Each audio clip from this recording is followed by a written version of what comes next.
ഈശോയിൽ സ്നേഹമുള്ളവരെ, ഒരിക്കൽ ഒരു മനുഷ്യൻ ഒരു വിത്ത് തൻ്റെ പൂന്തോട്ടത്തിൽ കുഴിച്ചിട്ടു.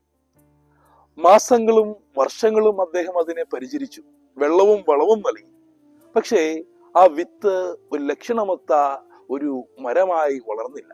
പക്ഷേ വർഷങ്ങൾക്ക് ശേഷം ആ വിത്ത് ഒരു ചെടി നാമ്പായി പുറത്തു വന്നു. പിന്നീട് പെട്ടെന്ന് വളർന്നു, അതിൽ കായ്കളും പൂക്കളും ഉണ്ടായി. മറ്റുള്ളവരുടെ കണ്ണുകൾക്ക് അത് കൗതുകമേകി. അതിൻ്റെ ഫലങ്ങൾ വളരെ രുചികരമായിരുന്നു, അതിലെ പൂക്കൾ ആകർഷണീയമായിരുന്നു.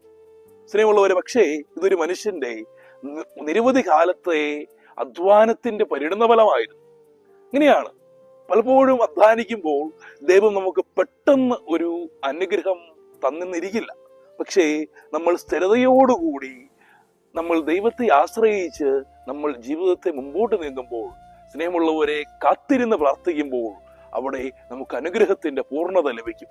അതുകൊണ്ട് യേശുവിന്റെ തിരുഹൃദയ തിരുനാൾ ഒരുങ്ങുമ്പോൾ നമുക്ക് കാത്തിരുന്ന് പ്രാർത്ഥിക്കാം. ദൈവം നമ്മിൽ അനുഗ്രഹത്തിന്റെ വലിയ മഴ ഒഴുക്കും. ദൈവം അനുഗ്രഹിക്കട്ടെ.